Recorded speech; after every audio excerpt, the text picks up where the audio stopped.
Hi guys, Melissa here. I'm going to do a review on my Princeton Neptune synthetic squirrel brushes. It says, Neptune is Princeton's thirstiest brush ever, delivering oceans of color to the sheet. Featuring synthetic fibers that rival Kolinsky sable, the Neptune's multiple diameter filaments are configured to replicate the smooth feel of natural squirrel with enhanced snap and resilient strength. And then it says about this one, which I don't have. Let's see. So they have the script, the round, the oval wash, and dagger. And they also have, let's see, the quill, which isn't shown, and the mottler, which isn't shown. I have 5 of their brushes, so I'll go through those brushes with you and tell you the prices.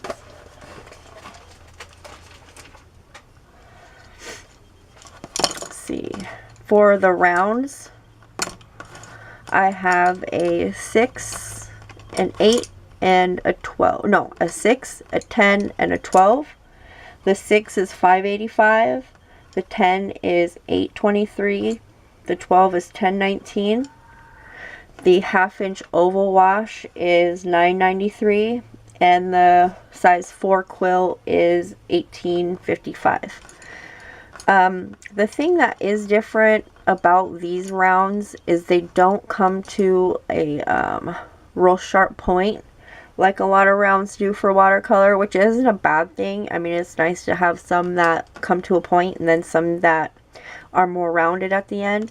And so I do have a use for these, and I'm pretty sure you will too if you like to watercolor. I'm again going to use my Blick Professional watercolors in color cadmium yellow, cadmium red light, and cobalt blue. So let's get this started. Alright, so 6, 10, and 12. So I'm going to start with the rounds.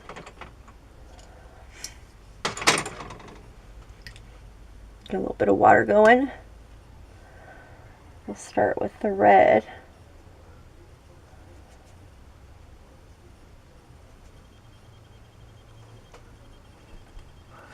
Okay, sorry. So just a really nice brush. They, like I said, they don't have a real fine point. They are very rounded, but that's not a bad thing. They do carry quite a bit of color, and I don't use them as much as I use the pointed rounds, but like I said, having that nice soft round point, you know, and you do need that for certain stuff.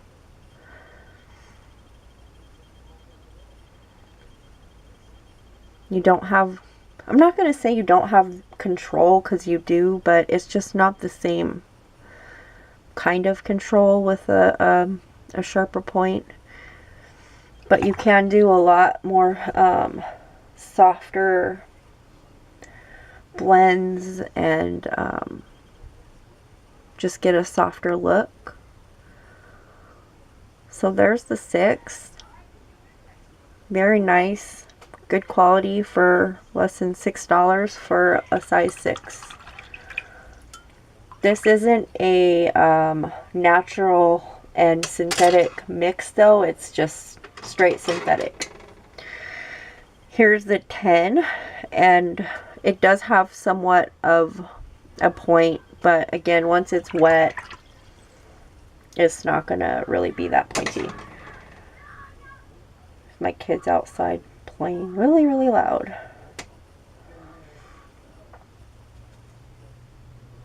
Just getting some blue going here.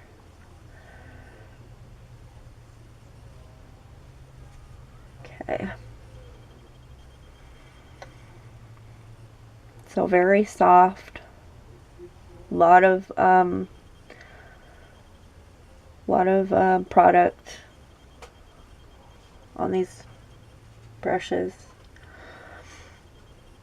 but you see how the tip is quite round.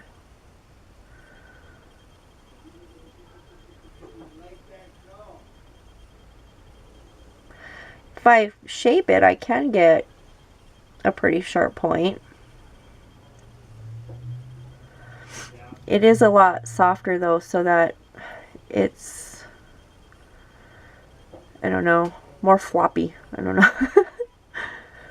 But all in all, a great brush, and you will find that you, once you know the characteristics of your brushes, you will reach for them quite often depending on what you're trying to do. So that was the size 10. I find that I use these when I'm looking to get colors to blend together nicely. So here's a size 12. Good brush. 1019 at Blick. Let's grab some yellow.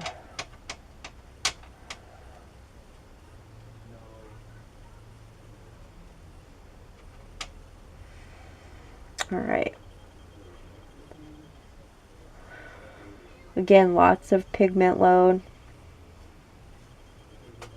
Lots of water in the brush. I mean, I'm going basically across this whole page, back and forth. Very good brush for the money, for sure.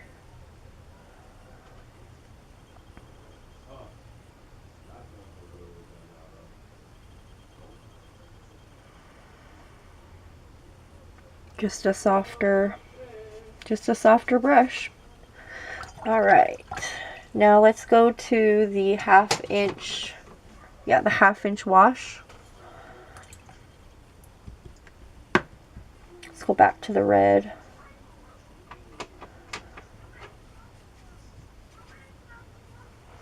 Okay, and the wash does have somewhat of a point at the tip, which again is a nice feature to have once you know how to use your brushes. Not to say I'm an expert, I've been watercoloring for less than a year, but I do like knowing my brushes and knowing their characteristics and what they do. So let's find a spot. Let's see, right here. Lots and lots of pigment load and product going down here. Very nice. So let's break out the quill. The quill, after all, is $18.55 for a size 4, and I believe that's the smallest size of their quills, was the size 4. So let's get some water in this bad boy. Let's get some paint. Let's see what we can do.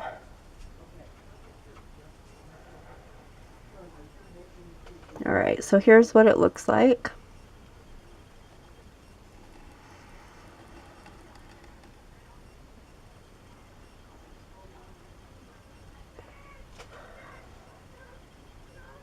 I do have another quill that is an actual squirrel hair quill, and I will say that it's not nearly as floppy. I don't know a better word for that, but floppy is what I'll call it. I do have more control with the actual real squirrel hair, but the price difference is huge. So I did buy these, you know, several months ago, whereas now I'm starting to build up my true natural hair brush, starting to build up my natural hairbrush collection, and always, you know what though, I do go back to these brushes and I do use them, so they are not a waste of money. And you can't really appreciate the expensive brushes until you've gone through your fair share of the less expensive brushes. That much I can say. But overall, awesome brushes, different characteristics from the silver, and still great brushes though, for an amazing price. I hope that helped you guys. Bye.